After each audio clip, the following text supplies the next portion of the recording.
124 to order. Madam Clerk, if you will, please call the roll. Commissioner Smith? Here. Commissioner Howard? Here. Commissioner Hunt? Here. Commissioner Mark? Here. Commissioner Mitchell? Here. Vice Chairman Booker? Here. Chairman Jones? Here. Ladies and gentlemen, if you will, please let's stand together as our county attorney, Mr. Eric Grady, will lead us in prayer. Then I ask you to remain standing after the prayer for the Pledge of Allegiance to the American flag. Father, we seek you today in the name of Jesus, whom you have given to us as the mediator, that we would experience the truth of your salvation. We put our trust in you because of your steadfast love and faithfulness. Therefore, we plead with you to make your name holy in our county and our world. In all matters, we ask you to accomplish your will among these county commissioners, that by your authority you would bring about peace. We beg of you to guard hearts against jealousy and selfish ambition and grant your impartial wisdom. Now to you who are able to do far more abundantly than all that we ask or think, according to the power at work within us, to you be the glory among the nations, and in Christ Jesus throughout all generations, forever and ever. Amen. Amen. I pledge allegiance to the flag of the United States of America and to the republic for which it stands, one nation under God, indivisible, with liberty and justice for all.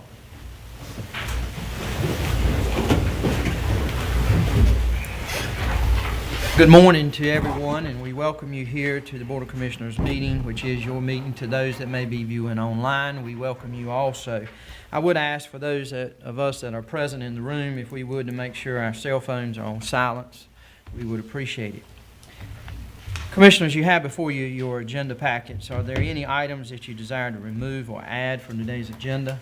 Make a motion the agenda be approved as is. Okay, we have a motion and a second to approve the agenda. Is there any discussion on the motion?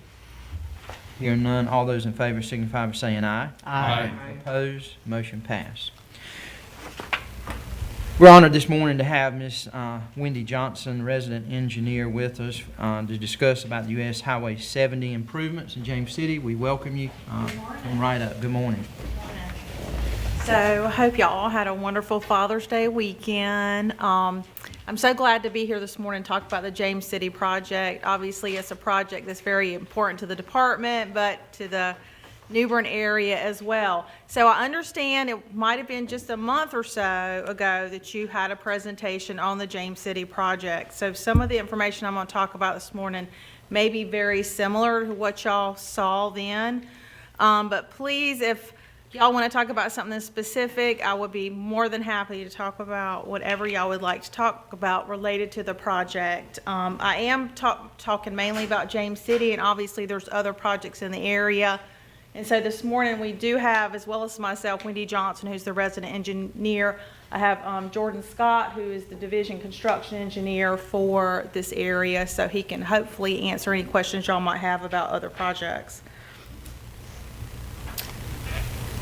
So I hope you all are aware that the James City project is kind of a unique project for NCDOT, and that it's a design-build project, which means that basically the project, not only what is the project construction being done by our contractor, but they have teamed with a designer who's also doing the design of the project, which means that the project had like a shorter duration to get to construction, which is good, but the construction timeline's longer because it includes right-of-way acquisition and utility relocation.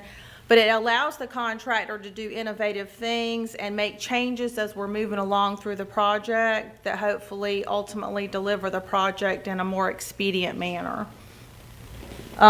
James City is obviously part of the US 70 corridor improvement, which includes many projects. I'm sure y'all are all familiar with those. So this is just a video we always show. Y'all have probably seen it. It's just a bird's eye view of what the build out of the James City project will look like, but it is a good reminder that this is where we're going. It is amazing to think about where we're at today and that ultimately we'll be at this point. But as we're going through, we're basically going from the west to the east. You see we're approaching the Williams interchange. US 70 will be going up and over it. All of the interchange locations We'll have roundabouts, as you see in this video. And as we're moving along, you'll notice that we have basically 3 lanes in each direction that are through lanes, as well as your interchange ramp, auxiliary lanes that are coming in and out. That's airport. Airport's the only interchange that doesn't have roundabouts. It's more of a traditional compressed interchange.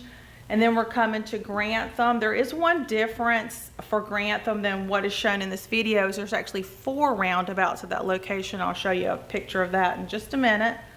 And then we're moving through the corridor, and as y'all are probably well aware, we do have a service road that runs the length of the project adjacent to eastbound US 70 that goes all the way from Thurman back to Food Line. So if you were in Carolina Colors, you want to go to the Food Line, you could take the service road completely through the project and never have to get on the interstate. And as we're moving again through the project, we're coming to the end, and this is the Thurman Road interchange.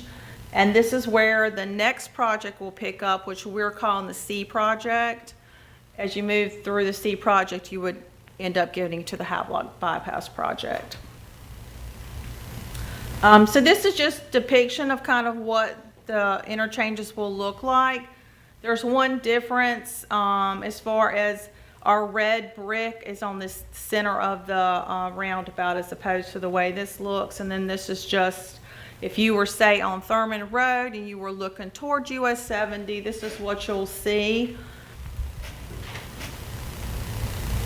And then as I was mentioning, this is the Grantham Road interchange, and we actually have 4 roundabouts at this interchange. 2 of those are open to traffic. I don't know if any of y'all have ridden through them.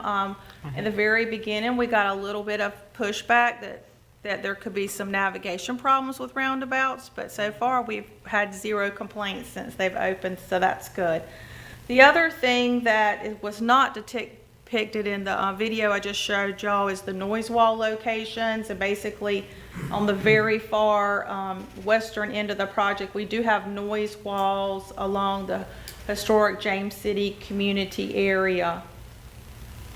And I think I have just a depiction of kind of what the aesthetics of those walls will look like. And the other thing that's not depicted in the video is that the pedestrian overpass will remain. Now, we did have some damage to that overpass a few months ago, but we're working with our contractor to make that repair. One of the things that we get a lot of questions about is just the construction impacts and how all of that's going to work. I think y'all probably all familiar with the fact that during this time of year, we have no daytime lane closures Monday through Friday or even on the weekends. We do allow nighttime lane closures during the week only, but not during the weekend. And as we get through the summer months, then we flip after September 15th back to a time that we do allow daytime lane closures and nighttime lane closures on the weekend on US 70. And as far as service roads, you know, we pretty much allow our contractor during non-peak hours to have flagging or automated flaggers on those service roads. We are trying very hard to make sure that we always maintain access to businesses, and that when we have detours that affect businesses, that we always try to do something that we release to the public so they're aware of those changes. Stages of construction, you know, to take US 70 from what it is today, where you're basically at these at-grade intersections, and make it so that US 70 is going up and over each one of these cross lines, is a process in and of itself. And so these, this just kind of video talks through the stages of construction and how we're basically going to do that.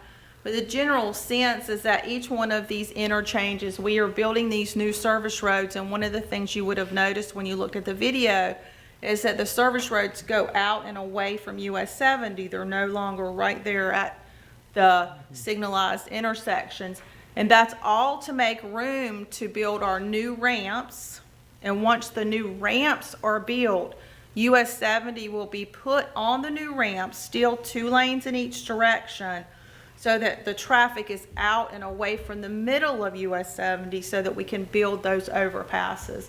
That's what this video shows. And this particular Where you're seeing now, what you'll notice is on these particular Y lines, say Grantham Road, you're no longer able in this, when we get to this phase, to cross straight across. So you're actually going to come up to US 70 if you're on Grantham and you wanted to go across, and you're going to have to make a right onto US 70 and go and make a U-turn to come back in the opposite direction. And that's kind of what the video is depicting in this scenario. That will be signalized control U-turns, so they will work in coordination with the signals that we already have in place. And this is just a continued depiction of kind of what that will look like with those U-turn movements. And it will be intermingled with some construction traffic. But once we're in this phase, then we're actually able to build US 70 up and over. The first interchange that you'll see this happening is at Grantham. And if you've been to the Grantham Road recently, you see a lot of work that's going on right adjacent to US 70. You might see some of our permanent walls. We have some shorter permanent walls that are there. You'll see some temporary walls, all moving towards this, getting 70 on these ramps in that location. And this is just a really quick pictorial representation of that process that I'll try to go through really quickly. One of the things, just stepping back, some statistics is there was like 250 parcels that were acquired right away. We had to relocate 41 businesses. Most of that demolition is done. The project had to relocate all of the city's water, the city's sewer, the county's water, all the city's power. And it wasn't just some of it, and also P&G's facility. It was all 5 miles of it, but we're at the very tail end of all of that work being completed. So here again, I'm just going to run through this really quickly. The color coding kind of shows how we're building out the service roads and we're widening 70. We're shifting traffic onto the 70 ramps, and then you get to the point where you're building that interior. And as I mentioned, we will have signalized control at those U-turn movements. And this is just another pictorial representation of kind of what does this all look like when we're building US 70 up and over. And you can kind of see in this schematic that you see US 70 traffic shifted out to the sides. We still have our service roads open, and we're building US 70. Most of US 70 at the interchange areas will have walls, so it's different than what you would see like if you were Glen Burnie. These are very compressed interchanges, and so one of the things that was needed, not only are you building walls, but obviously when you build interchanges, you have a lot of fill. The soils in this area are very compressible. And a contractor proposed the use of basically lightweight cellular concrete that will be used to bring these fills up. So it won't be using traditional borrow or dirt material. We'll be using this cellular concrete. And this photo is kind of showing an example of that being placed, and you can see the walls. And this is what our construction will look like. What that lightweight cellular concrete does for us is, when you have highly compressible soils and you load them with very heavy material, in order for our bridge construction to continue, we have to wait for settlement to occur. Because we're going to be using this lighter weight product, then our settlement times are going to be reduced. So these are just some charts that would show you if you were using like a normal weight material. The worst example would be like Taberna Way. We would have to load the material in and wait for it to settle, and it would take 260 days for that settlement to occur. But with the use of cellular concrete, we're talking about being able to achieve this settlement that we need to within about 90 days, and that compresses the total timeline of building each individual interchange. The other thing it does is it reduces the number of trucks on the road. So if you're bringing in traditional dirt material, it's all coming in on trucks. And with using this lightweight cellular concrete, we're actually batching it on site. The materials are coming in tankers, and then we'll have actual setup on site where it's being mixed, and it reduces and eliminates the trucks on the road, intermingling with traffic and such. So then just another innovative thing that's been done, hopefully you guys have seen our smart work zone system. A lot of people don't realize that that is actually fully automated, and it's all running based on sensors that are along the roadway. They're actually tracking how fast cars are moving and then therefore displaying real-time information. We just recently put in all of these signs that you see on this diagram, and we actually had a lot of interesting feedback.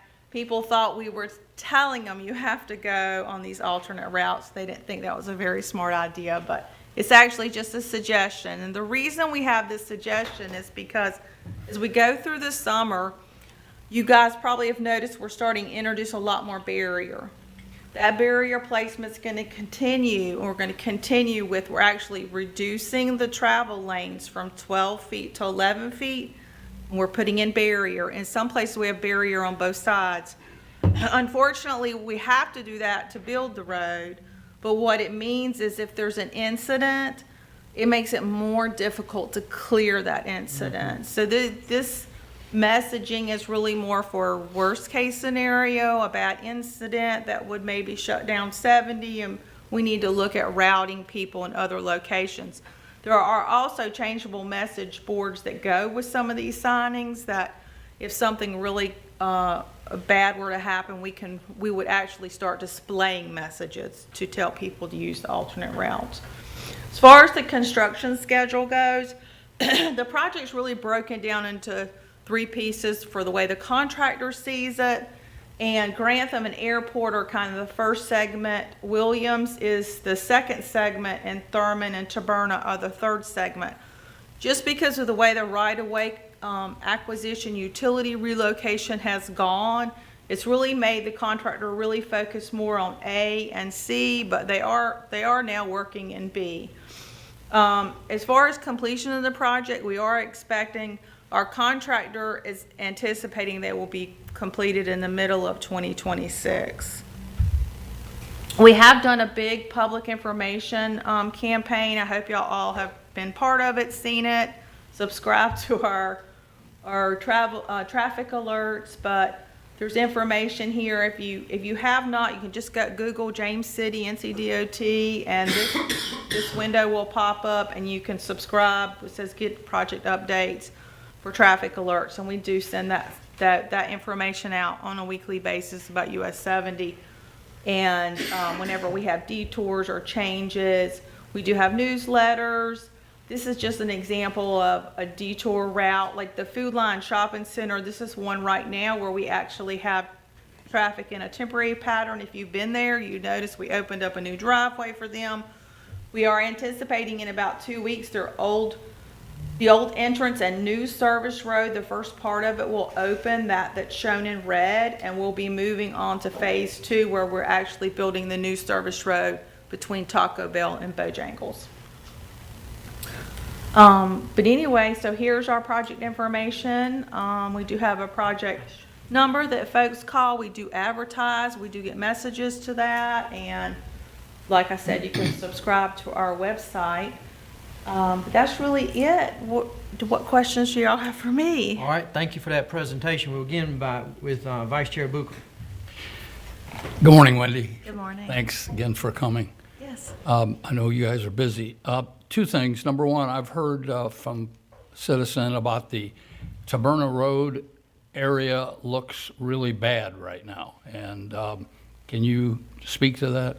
I think the difficult thing regarding Taberna is, Taberna's entrance went all the way to 70 before. Yep. And now all of that is encompassed in the project limits. And as part of, ultimately, it will bear no resemblance to what was there before because you have the new service roads that are being built there. It is highly difficult. It's a construction project. It will never look as it did before. Sure. But once the project is finished, then it should have a much more pleasing look than it has today. But I know we do get phone calls regularly from Taberna asking, can we clean it up? And that's a very difficult thing to do. literally, our contractor has a staging area there where they're storing and stockpiling crushed asphalt, crushed concrete. And we really, it is such a limited footprint. You know, the department really tried to minimize impacts to businesses. So you can only put stuff where there's open spots to put it. Unfortunately, that's an open spot. So I don't know if I have a better answer than Okay, that. well, that's fine. Yeah. You're aware of it, and Yes. hopefully we can improve it as time goes on. Yes. Couple points of information for the public. You mentioned utility relocation, Yes. and you went through that quickly, and your presentation was perfect. It gave everybody a taste of what's going on. Right. But I just want to, for the benefit of the public that are watching this and people in the audience, the magnitude of relocating all of these utilities was tremendous. And Yes. we've spoken several times Yes. on this subject. Yes. That really caused, I won't say a delay, but a big part of the time that it's taken so far. Yes. It's been, I don't know, a couple of years, I guess, we've been working on this. Right, Yeah. right. Yes. So a big piece of that was trying to get all these utilities, and you didn't mention, but I think fiber was another one that Yes. had to be relocated.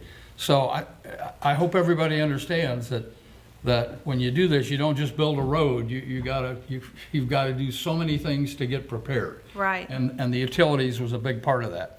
The other piece, the last time we spoke and went on our little drive, the thing that impressed me was all of the service roads, all the access roads that run on both sides are going to have curbs and gutters. That's correct. And that is an amazing amount of work. How many miles of that did you? 5 miles each Each side. direction. Even though the adjacent eastbound, it's not complete, it's almost complete from beginning to end. There's a couple breaks in it. In some That's places, true. you had to completely create a new road, like by Taberna, Yes, there was no yes. access road. Yes, correct. So that is gonna really look beautiful when it's all done. The fact that those roads aren't just paved roads, they got Right. curbs, gutters, they look very, very nice, the ones that are done. So I just wanted to make those two comments. Thank I don't you. have any questions. I appreciate that. Commissioner Mitchell? Yes, and thank you, Wendy, for Yes. this. It's been very informative. 2 questions, and this relates to the service roads, because I think that's what most residential people around here will be using. When this is all done, Yes, the service roads now are very narrow. yes. Are the service roads that we are going to have when this is done, are they going to be a standard 2-lane, or are they going to be a narrow service road? So they are standard 2 lanes, and they do have 12-foot lanes, but they have extra width that's basically almost like a bike lane. Right. And in addition to that, you know, along the cross streets like Grantham and Thurman and Taberna and all of that, they all have sidewalk. So there will be sidewalk up and under each of these overpasses. Now, the sidewalk does not extend down the parallel service Right. roads, but they are extra width. Those parallel service roads are extra width to accommodate a bike lane. So we've gone from narrow service roads to what I will call roads. Yes. Okay. Even better than road roads. Right, even better, improved roads. And the second question is, other than the airport interchange, are the roads are they going to have stoplights? Are they going to be a straight shot? So there'll be no stoplights within the entire 5-mile corridor, including airport. Okay. Now, airport is set up that if a need arose in the future, there are 2 locations. One is where airport comes into Old Cherry Point, and then another is where the off-ramp as you're traveling eastbound loops back around, that could potentially have a signal in the future, but the traffic doesn't meet the warrants currently to need that. Okay, thank you, those are my questions. Okay. Commissioner Hunt? I was curious, when will all the service roads be open and Highway 70 virtually closed? So they're working on the service roads, you know, as we're moving through the project, and we are kind of opening them a piece at a time. So we really don't have a specific timeline for opening all of the service roads. It just as, it will start coming faster, and just going back to what Commissioner Booker said, it's just related to when all of the utilities were done, and then once the utilities were done, the other part that curb and gutter has is it has storm drain under it. So for an example, just of the numbers, this project, we're installing about 700 storm drain boxes and 80,000 linear feet of storm drain. And all of that has to be in place before the service, well, no, I mean, for a service road portion, it has to be done before the service road can be completed. But they're concentrating their efforts currently on finishing what we call SR2 and 5, which is basically the service road that runs between Grantham and Airport on both sides of the road. So that will be in front of Trent and then opposite to that. And then, as I mentioned, they're also concentrating on doing the service road that's in the Food Line parking lot. Okay? Yeah. That's it. Commissioner Howard? Thank you, Wendy, for answering our questions and coming today.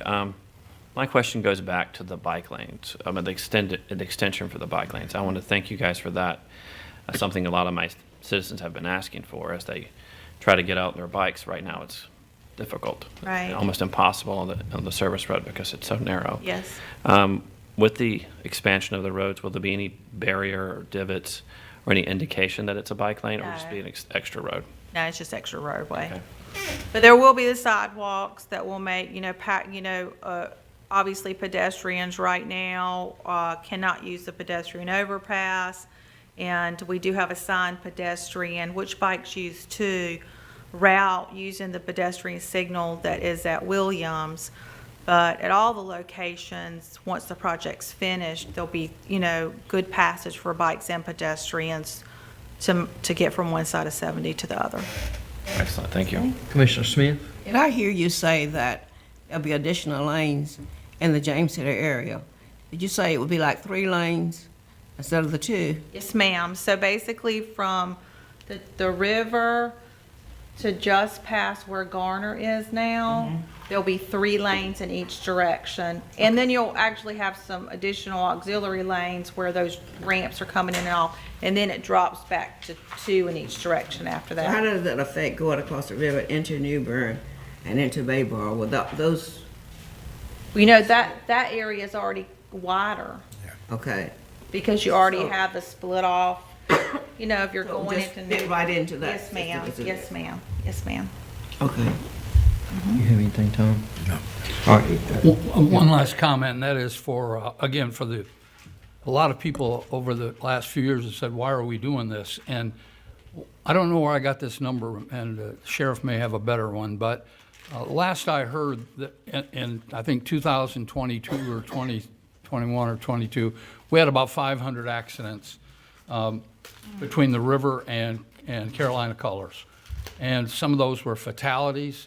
That means the fire department has to go to bring their trucks out, their volunteers have to come out to each one of those accidents.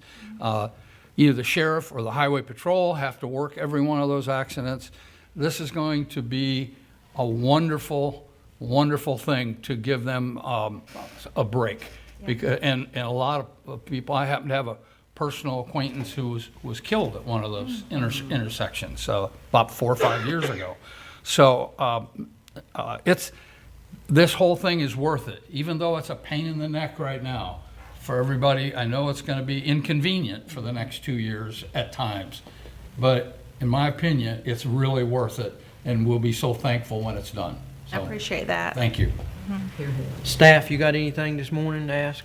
All right, if not, Wendy, we thank you and Thank you all. appreciate you being here, and thank you, Jordan, for being here also. Alrighty. Have a good day. Thanks. Item 2 this morning is the board budget ordinance, Mr. Jack Vite and Craig Warren. Good morning.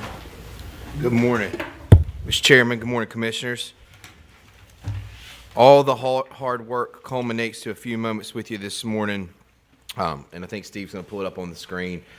After all the budget meetings, all the time staff spends with it, all the time we spend together with it. You basically drill it down into a budget ordinance, which we're going to cover with you.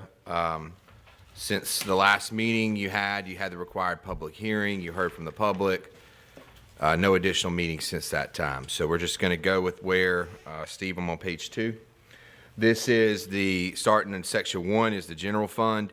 This is the revenues that come in, $155,339,124. You can see how those go from ad valorem taxes down to appropriated fund balance.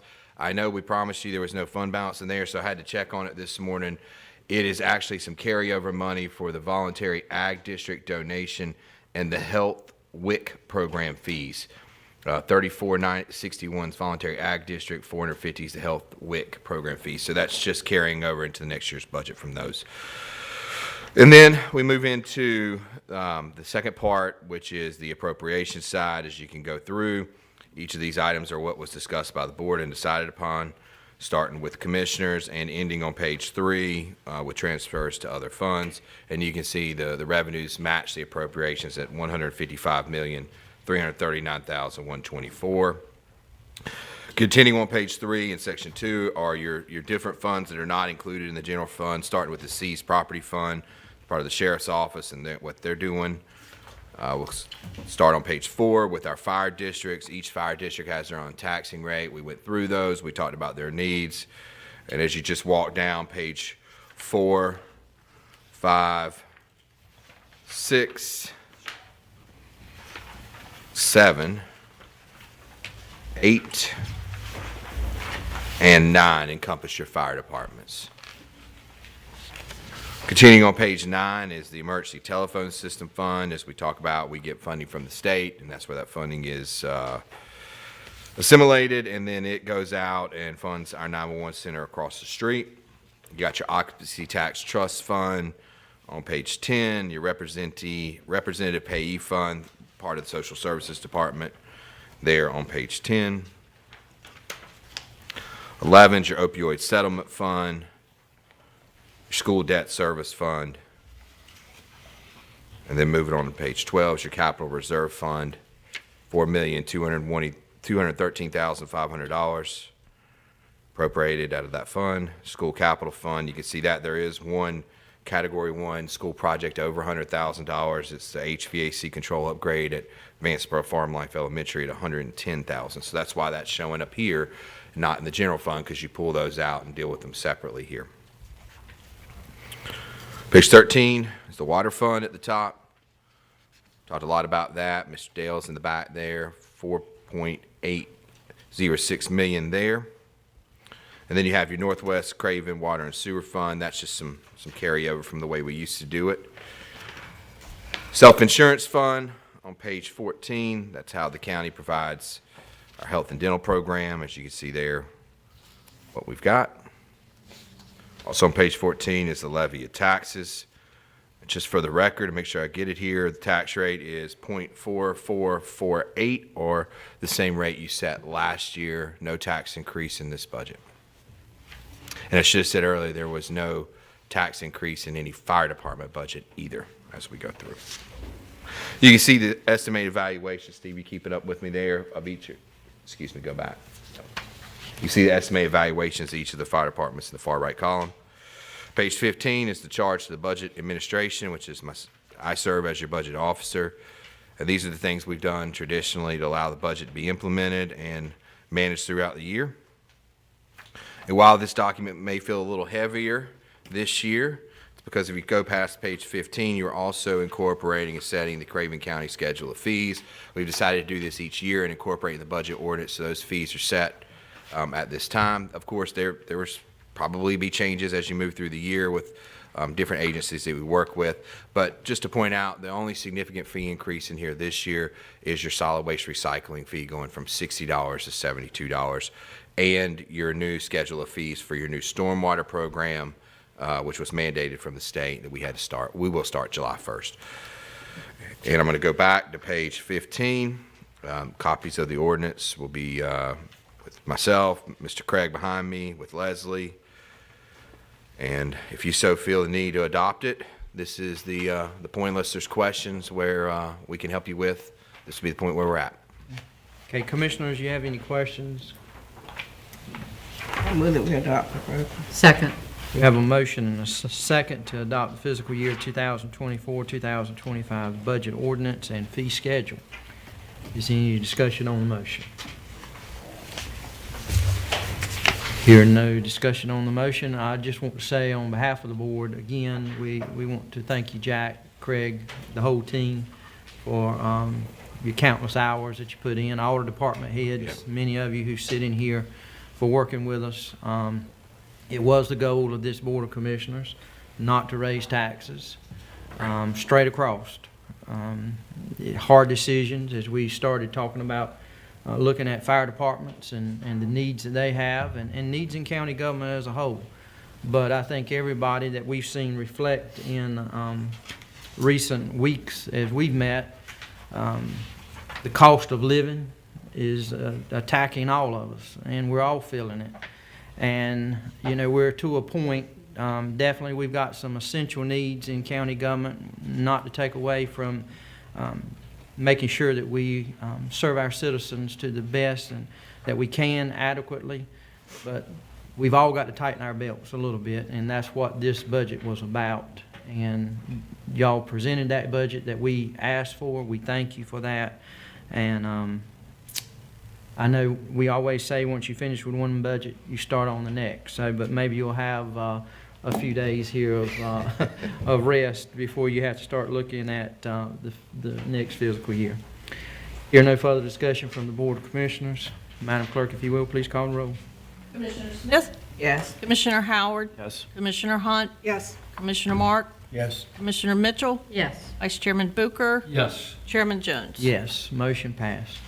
Mr. Chairman, if you don't mind, if I could just have one moment. And I appreciate everything you said, and I appreciate other things the board said at our last meeting, but it is certainly a team effort, and I just want to recognize our finance team, Mr. Warren, Sarah Williams, Lachelle Bunn, the time and effort they put in it after we're all done putting this document together. They got a great team, and then my team, budget team, management team, the work they do to get here. So, and I see a couple department heads out here, and, you know, it starts with them. You know, they come in with the right attitude every year and care about what we do here, so it means a lot. Thank you. Thank you. Item 3 is the consent agenda. You have before you the minutes of the June 3rd reconvened session and June 3rd, 2024 regular session, and also tax releases and refunds. Are there any consent agenda items you desire to pull? Move to approve. Second. We have a motion and a second to approve the consent agenda. Is there any discussion on the motion? Hear none, Madam Clerk, if you will, please call the roll. Commissioner Smith? Yes. Commissioner Howard? Yes. Commissioner Hunt? Yes. Commissioner Mark? Yes. Commissioner Mitchell? Yes. Vice Chairman Booker? Yes. Chairman Jones? Yes, thank you. All right, departmental matters. The first item we have is Social Services, Mr. Jeffrey Merrick. Good morning, sir. Good morning, Chairman, Commissioners, County Managers. Thank you for having me. We bring before you 2 budget amendments this morning. The first, regarding our foster care lines. These lines provide payments for room and board for children who are in our foster care program. This is in the amount of $45,000, $40,000 in 4B, and $5,000 in 4E. I'd be happy to answer any questions if you may have them.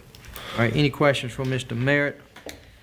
All right, hearing none, do I have a motion, and that is to approve the additional funds for foster care So 4B moved. and 4E? All right, we have a motion and a second. Any discussion on the motion?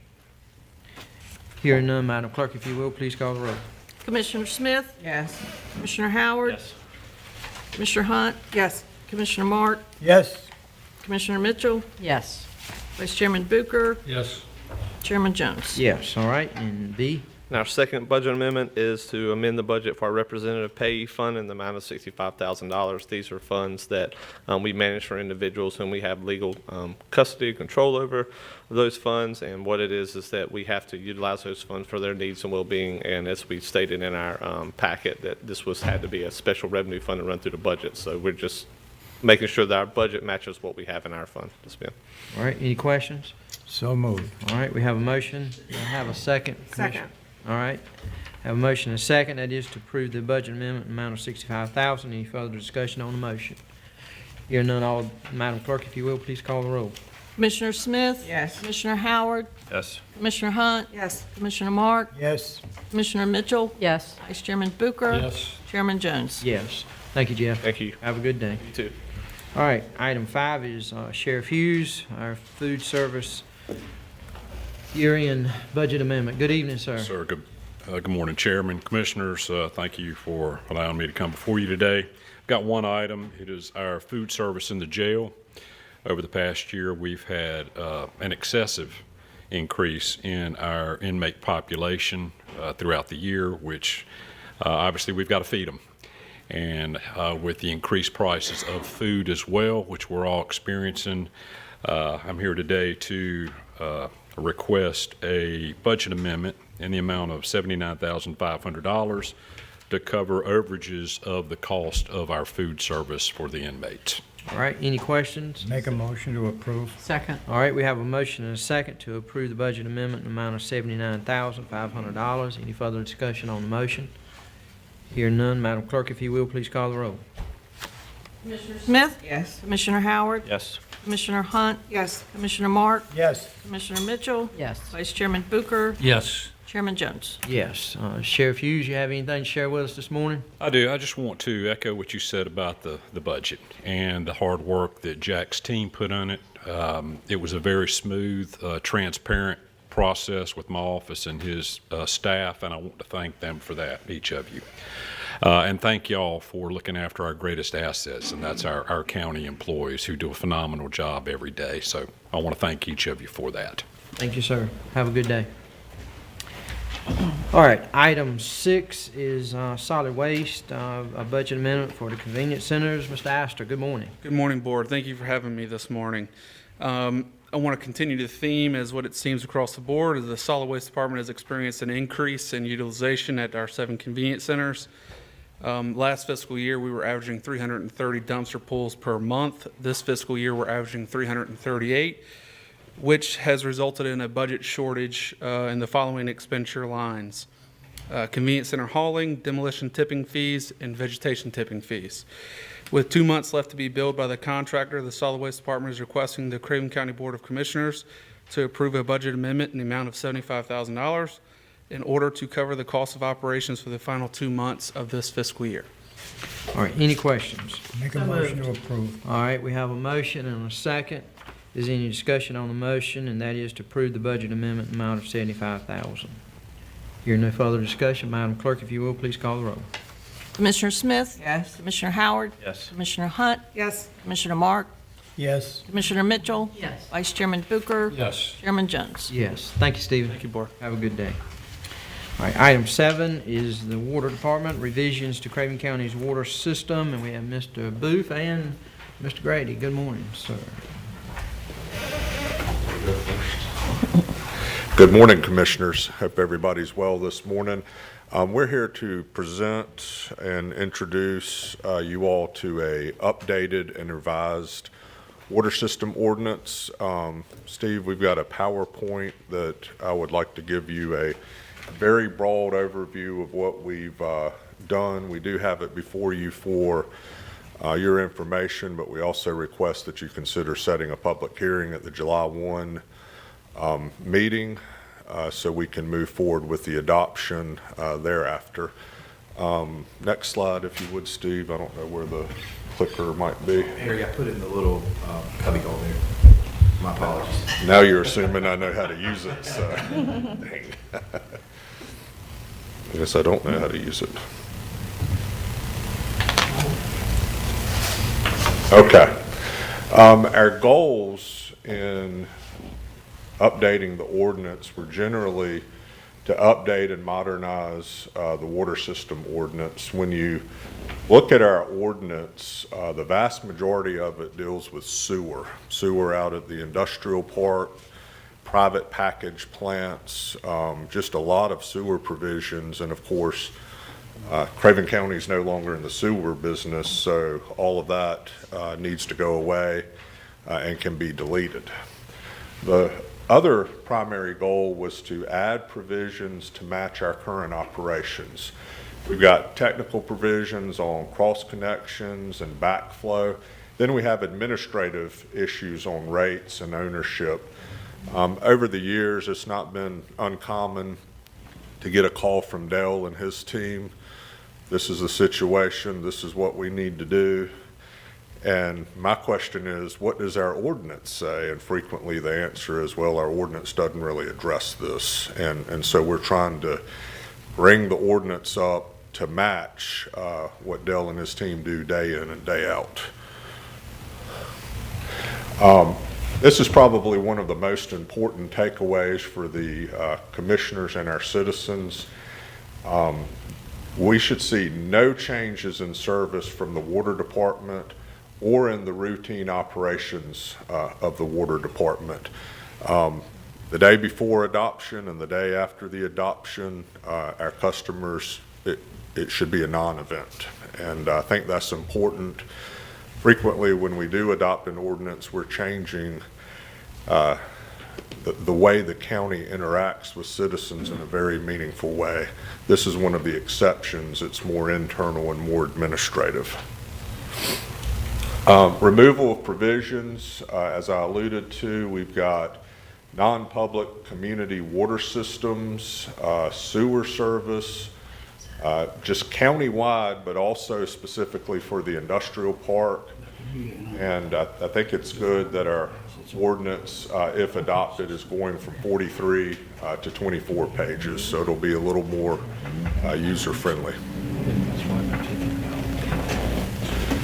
Water system provisions that we are updating and/or including, we've got thorough definitions, clarification on ownership insofar as the meter, where our line starts, where the owner's responsibility starts, how the system is operated, and maintenance requirements. We also go into detail on connections, how the connection process works, and some technical specifications. Rates, this is really to update the ordinance and the practice with what the board actually already does. The board will adopt the rates from year to year, as you just did in the budget ordinance a few minutes ago, and make it clear that that is the province of this board. Again, cross connection and backflow provisions, I kind of laugh with this. Since I spent too much time in Chapel Hill, I can't explain all that stuff to you, but Dell certainly can if need be. And finally, enforcement. You know, if we take steps vis-a-vis a customer to cut off service, or if there's damage to a meter, we need to be very specific that we have authority in our ordinance for the steps that we take. And so we're basically codifying Dell's practices and the water system's practices over the years on these topics. Okay, that's about as short as a lawyer can be, so I'm here for any questions y'all have, and Dell is present as the ordinance is reviewed. Feel free to reach out to us on any particular provisions, and of course, hopefully we'll have a public hearing in a couple of weeks, and we'll be on standby as you need us. Okay, commissioners, any questions? No, sir, I move that we set a public hearing for 1 July. Second. We have a motion and a second to set the public hearing for July the 1st. Is any discussion on the motion? Hearing none, all those in favor signify by saying aye. Aye. Opposed? Motion passed. Thank you. Thank you both. Thank you. Appreciate it. Thank you. All right, item 8 is Human Resources, request to amend the personnel resolution, healthcare coverage for retirees. Ms. Parker, good morning. Good morning, Chairman, Board. First, as Human Resources Director, I would like to thank the Board for everything that the budget you just adopted did for our county employees. Appreciate that very much. So this morning, I'm here to request an amendment to the personnel resolution. The Craven County's health plan, which is self-insured, will experience a 5% rate increase for the fiscal year 24-25, and the retiree rates are for the insurance paid by the county are specified in the personnel resolution based upon the 23-24 fiscal year rates. That's shown in the policy language attached in your packets. The 5% rate increase will be passed along to be paid by retirees unless the above referenced policy is amended to reflect the fiscal year 24-25 rates. So I'm requesting an amendment to the personnel resolution. Okay, Commissioners, any questions you have before we entertain a Make a motion? motion to approve. All right, Second. we have a motion and a second to approve the amended personnel resolution section related to retiree health insurance. Any discussion on the motion? Hearing none, all those in favor signify by saying aye. Aye. Opposed, motion passed. Thank you. Thank you. All right, item 9 is finance. Mr. Craig Warren. Good morning. Good morning, Board. Morning. I have 3 items for you this morning.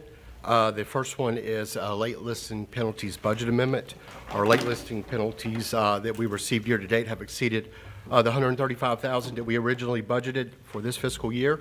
The funds are collected by the county and paid to the school system. It's projected that an additional $80,000 will be collected through the end of June, and the budget amendment is needed at this time in order to continue remitting those funds to the school system.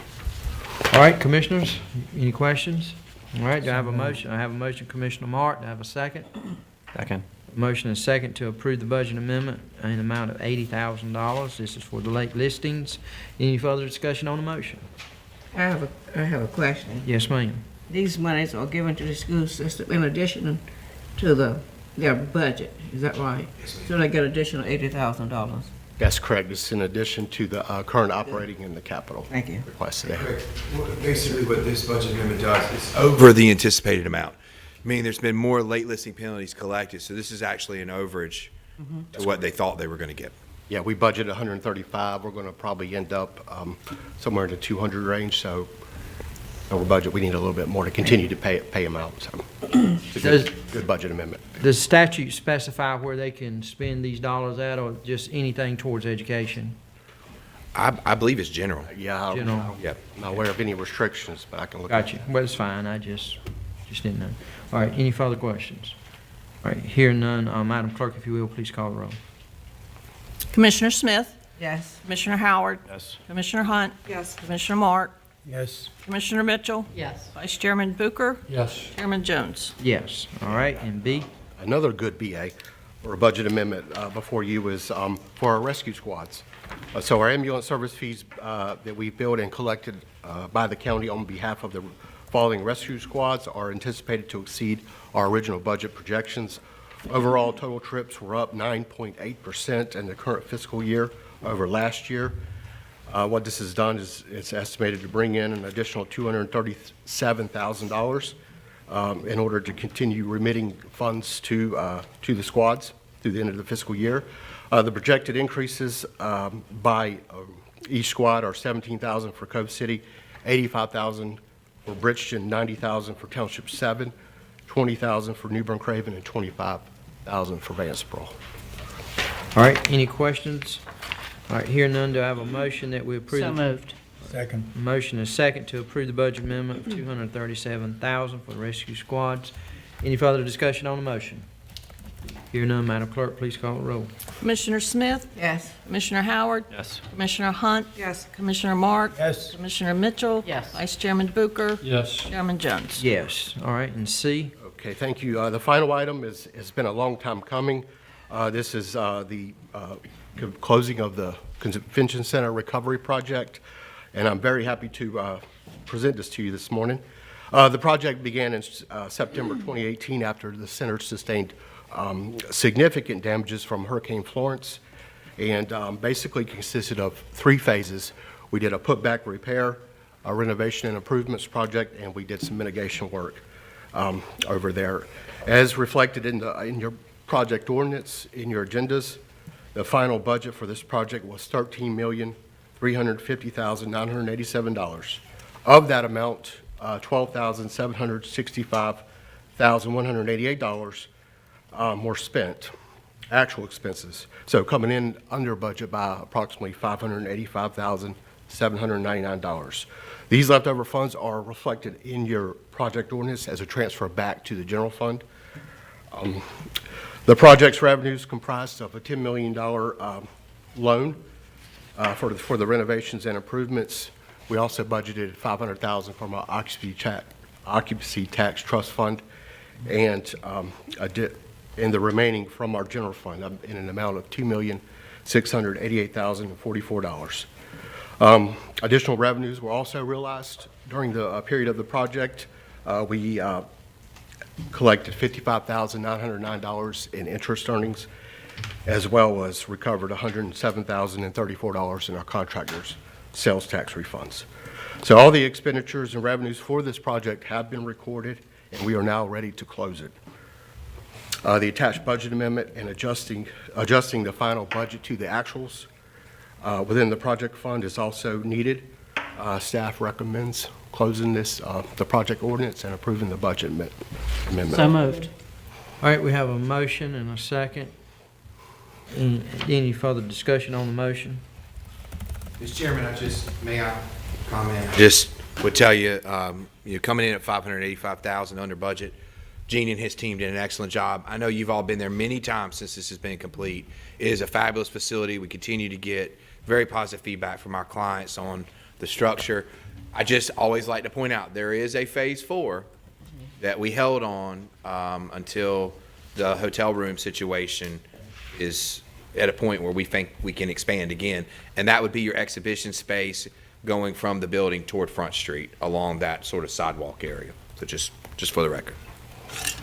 Just another note too, we actually, by the end of this project, we collected insurance proceeds of $3.3 million, and we are currently pending $451,000 in mitigation from FEMA, which would be to raise the HVAC in the chiller. We elevated that, and then we also put a flood barrier, a movable flood barrier around some of the entrances that were damaged from Florence. So. Great job. All right, several actions here. Just make sure we have it for the record. The motion is second is to approve the budget amendment, the ordinance update, and to close out the project. All right, we have motion second. Not hearing no further discussion. Madam Clerk, if you will, please call the roll. Commissioner Smith? Yes. Commissioner Howard? Yes. Commissioner Hunt? Yes. Commissioner Mark? Yes. Commissioner Mitchell? Yes. Vice Chairman Booker? Yes. Chairman Jones? Yes. Thank you, sir. Thank you. All right, item 10 is appointments. You have before you pending, current, and upcoming. Do any of the commissioners have any pending appointments? You have a list there before you. All right, hearing, No, go ahead. okay, hearing no pending, we will now move to current. The first is the Craven County ABC Board. Mr. Chip Chagnon has resigned from the ABC Board. He is our current chair. His resignation will become effective June 30th, 2024. In your agenda packets, you do have applicants seeking appointment. Commissioners, today, as we consider the ABC Board, there's two actions since Mr. Chagnon will resign effective June 30th. The first action will be to fill his seat. The second action by this Board of Commissioners, which we were going to have to do anyway, is to appoint a chair person for the ABC Board, and so staff is recommending that we do both today. So the first action would be, are there nominations for the seat? Mr. Go ahead. So you go. I'd like to nominate Greg. All right, we have the nomination of Guy Gregg. Second. All right, are there any other nominations? All right, hearing no additional nominations, Mr. Gregg will be accepted by acclamation. All right, the second action is to elect the chair of the ABC Board. Yeah, I'd like to nominate Kenny Morris as our new chair. Okay, we have the nomination of Kenny Morris. Are there any other nominations from the board? Hearing none, Mr. Morris will be elected by acclamation. Mr. Morris' seat is that is a every year, 1 year term. 1 year. Yeah. And then Vice Chair Booker is our representative on there, and then y'all will elect your officers at your next meeting. Right. So, all right, thank you. All right, next is the Juvenile Crime Prevention Council. We have several seats here this morning. The first one is Ms. Jean, I always can't say her last name, Kenachit, and substance abuse professional. She is a current board member. She can be reappointed. Are there any nominations? I wouldn't reappoint. Okay, we have a nomination of Ms. Jean. Are there additional nominations from the floor? Hearing none, we will set by acclamation. Next is Ms. Catherine Hardison in a nonprofit seat. She is eligible for reappointment. Are there any nominations? There is none. I will nominate Ms. Hardison then. Are there additional nominations? Hearing none, we will set by acclamation. The third is the applicant Luann Mack seeking to fill seat 7 vacated by Mr. Swain. I suppose, Madam Clerk, this is a school seat, correct? Correct. Okay.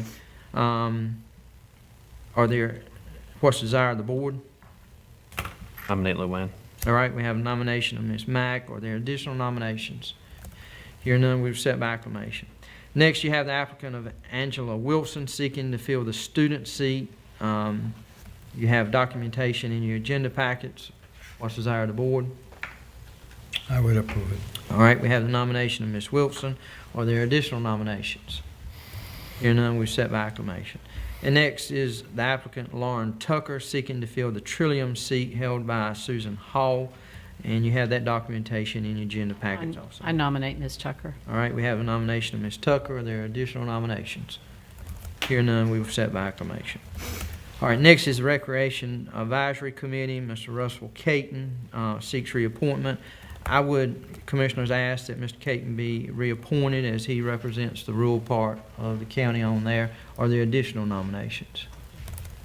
Hearing none, we will set by acclamation. All right, then you see the upcoming appointments. Please take note of that. Are there any other appointments that we've forgotten today?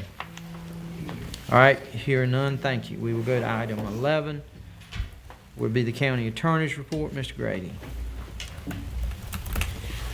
Commissioners, good morning again. I have 2 items for your consideration this morning. Both involve county-owned surplus property acquired through the tax foreclosure process. The first parcel is located at 503 West Street with a parcel ID number of 8008066. It is in the city of New Bern. The city of New Bern has already given its approval to the offer, which is in the amount of $4,000. The past due taxes and the original costs of foreclosure totaled $11,995.39. The tax value of the property is $8,000. And I would recommend the board consider giving initial approval to this so we can get it out for upset bids. All right, So moved. we have a motion. Do I have a second?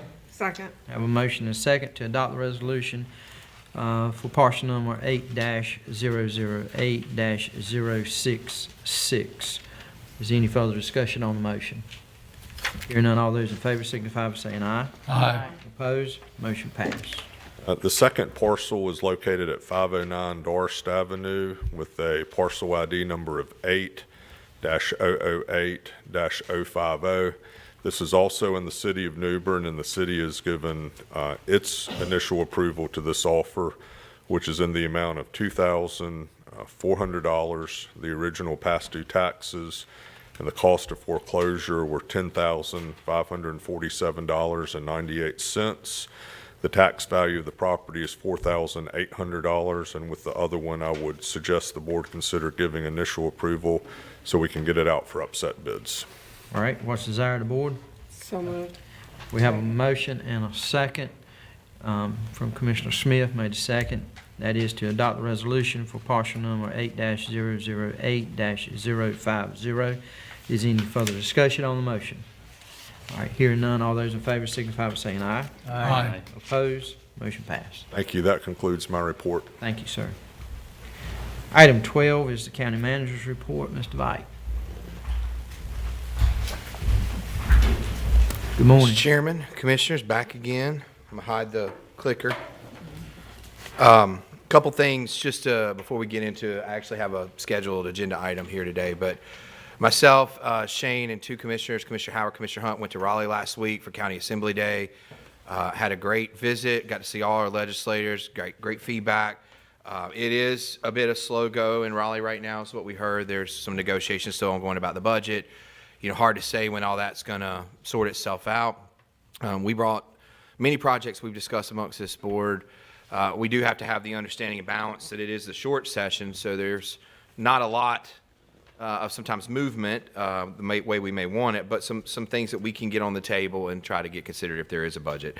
Also talked to them about policy and other things that impact the county that we heard about through the Association of County Commissioners. Each of the commissioners got to share with them things that were on their mind. It was a really beneficial trip. top everyone's list was education funding, just like you've heard through your budget process. I mean, that seemed to be everywhere we went, that was a topic. So just reporting on that. And the commissioners may provide more as they go along. And he got out of here before I could recognize him, but there was a young gentleman with Billy Wilkes this morning. He's our summer intern in Parks and Rec. His name's Caleb. So if you see him around, he's here to learn all about how to run a rec department in the county and ball fields and all that good stuff. So we're happy to have him this summer. All right, in your agenda package, under manager's report, I think Steve's going to pull it up. There is a memo. This is a carryover item from our last budget work session where we talked about what are the trends in counties related to the fees they charge municipalities to collect their taxes, right? So in general, you roughly spend about $750,000 a year collecting all the taxes, including our own, with Leslie's department. So she has 3 divisions. Tax collection is one of those 3. So in this memo, we're going to just kind of walk you through a brief background of the issue, the legal limitations, options, impacts, and then we've got some charts in the back, which we're going to cover with you, that cover sort of what other counties are doing and what some options may do. I kind of covered the reason we're here. We do stand out. I think there's a good note, and Shane worked really hard on this memo, by the way, so please step in, Shane, if there's something I missed. But we do stand out as having one of the lowest rates of the counties that we polled. And I think, Steve, now would be a good time just to go ahead and go to page 2 before we get too far into the meat. So these are the counties that we polled. If you look at your memo there, we tried to hit counties that were of like size, counties in eastern North Carolina, maybe counties that did it a unique way. So we kind of just walked through. Craven's at 1% for the record, so that's what we charge to anybody that we collect taxes for. You can see Beaufort, your next door neighbor to the north, 2%, and I'm just going to kind of hit those. Carteret, 2%. Dare, 1.5%. Onslow's 1%, a little unique here, up to 95%. Then once they achieve 95% collection in a municipality, that fee goes to 5%, just in that municipality. So they have to achieve that collection rate. Pitt, 1.5%. Wayne, 1.75%. Wilson, 1.5%. Cleveland's probably our sister county out there from size and budget. That's the one I kind of compare ourselves to a lot. They're at 2%. And then you've got all types of weird, some people do different rates for different municipalities. Some do a flat $2 per bill like Cabarrus County. Some of them like Orange, they've got a 0.5% on all collections, but then they have a surcharge towards their software that does the collections. So I thought that was kind of interesting as we went through. Let's see if there was one more maybe. Durham County, 1%.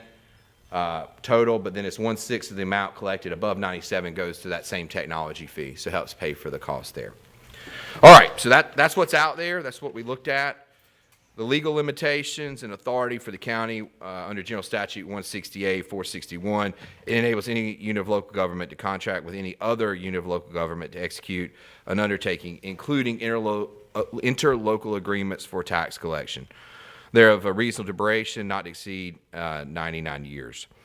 It is common, but not required for counties of North Carolina to collect property taxes on behalf of municipalities. It's just because we're doing it for ourselves anyway, and we're going to collect county-wide, so why not just add theirs in? There is, and I think Mr. Hodges shared this with me, there is the idea you get one tax bill in Craven County, right? So it's everything loaded up on one versus getting a tax bill from a municipality and a county tax bill. We do we do collect for all municipalities. That was a bit unique. There was an outlier there until about, 10 or 12 years ago, which was the city of New Bern. They did collect their own taxes, but at a point in time, they decided that wasn't maybe what they wanted to do anymore, so we got an MOA or MOU with them. In that, though, it does stipulate that the county shall give the city no less than 2 years advance notice if you plan on changing the fee. So in consistency, any recommendation we give you today is going to be consistent with that for all municipalities if you choose to change.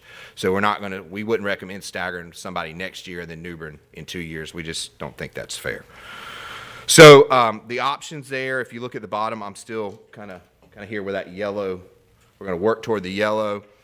You right now, 1% brings in $272,210. 1.5%, which seems to be the consistent. If you had to find like a median number, probably that, it'd bring you at 405. An increase of 2%, which you saw in some of your neighboring counties, would get you at 540. Using sort of the Onslow County model, which is the 5% on collections above 95%, but 1% generally to that point, would be 325, 890. And that may vary again because it's 95% collection in the municipality, not countywide. And then lastly is what our recommendation is, and that's what the board has requested us to do, is to try to find something that fit here. Of course, we're not married to it. If you hate it, then we certainly understand. But it's 1% on any municipality that has less than 1,000 parcels, and it's 1.5% for any municipality that has more than 1,000 parcels in their jurisdiction. We use 1,000 parcels as a critical mass, meaning there's more cost, excuse me, in staff time and paper products and our software, meaning there's just more stuff to do because there's more of it. That was our benchmark there.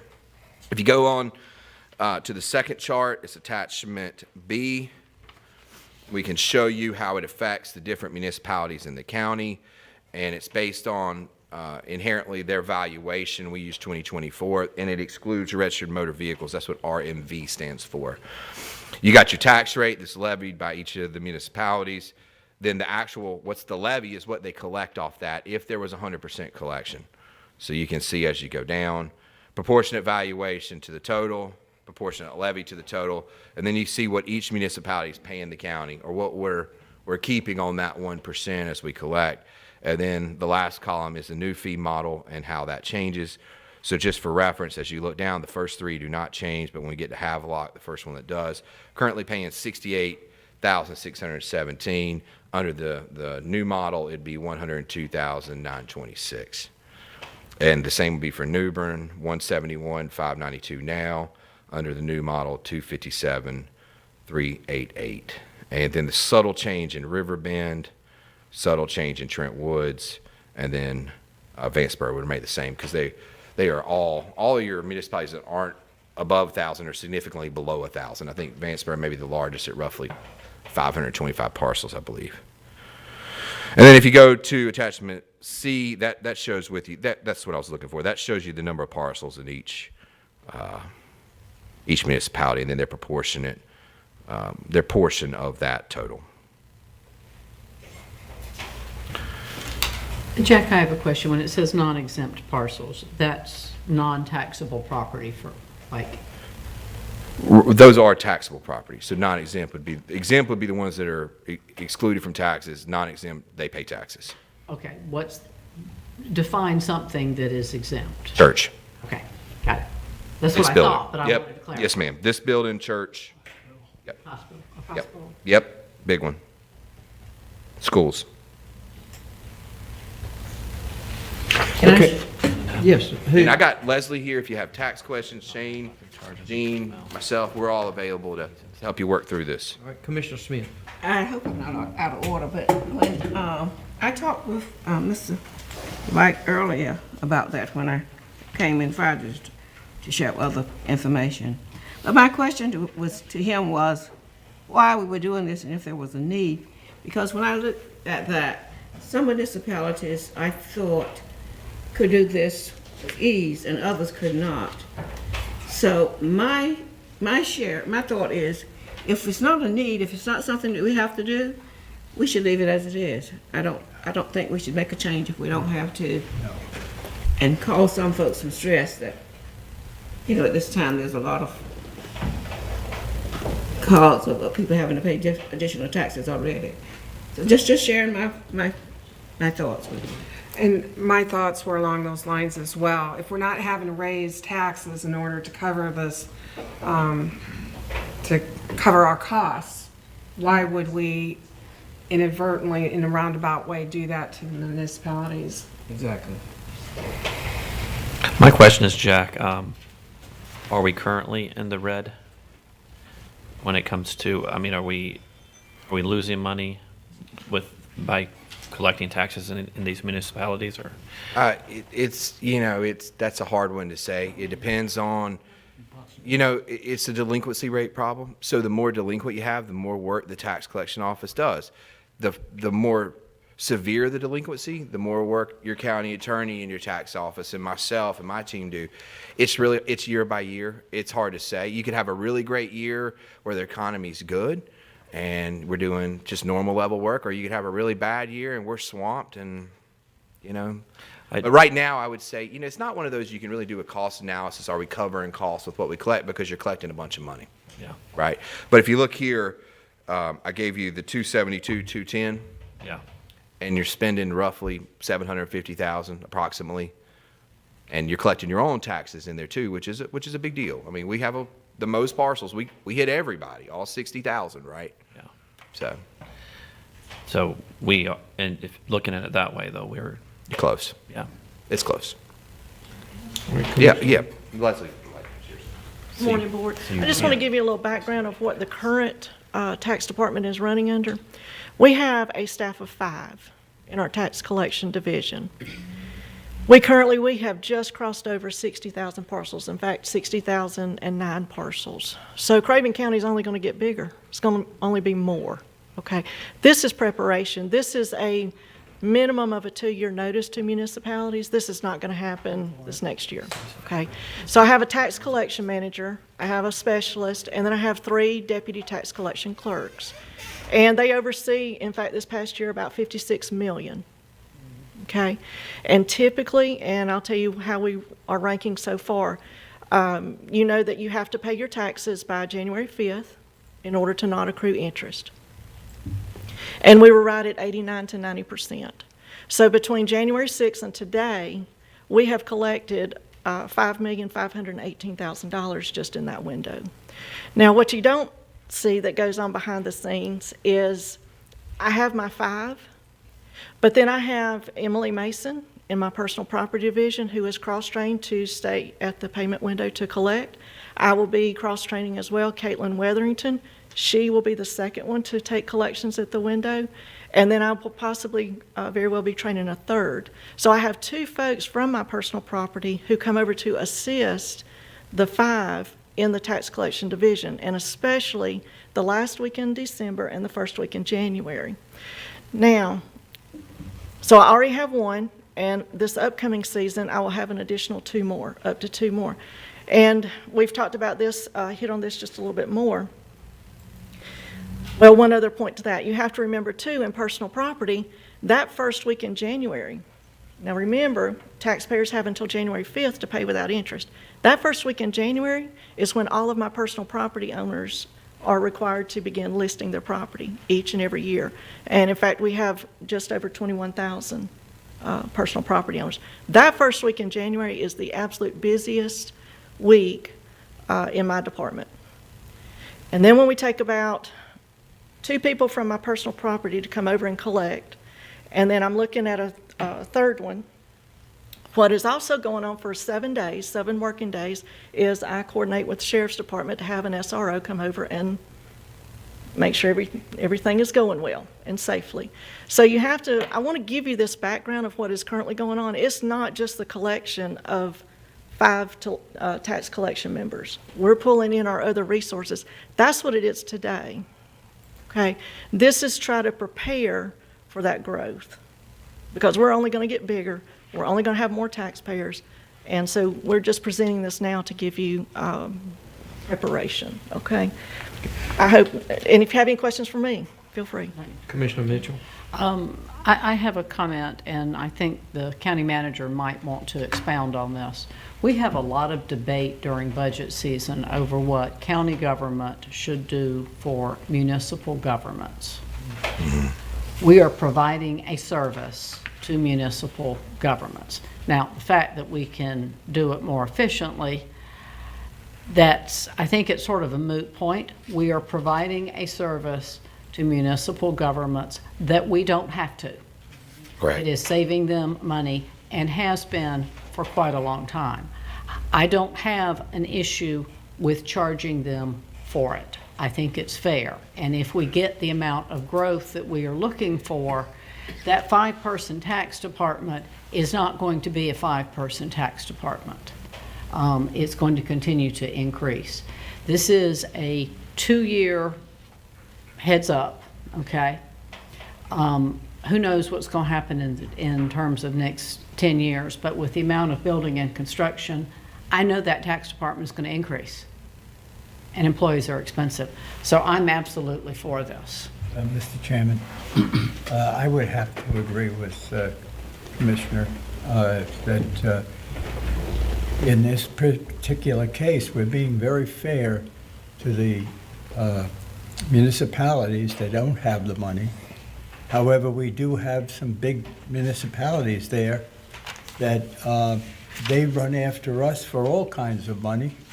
And I'll just name one, and that was the water bill that we got stuck with, that was 3 years old. I don't see any harm in raising these fees for those municipalities.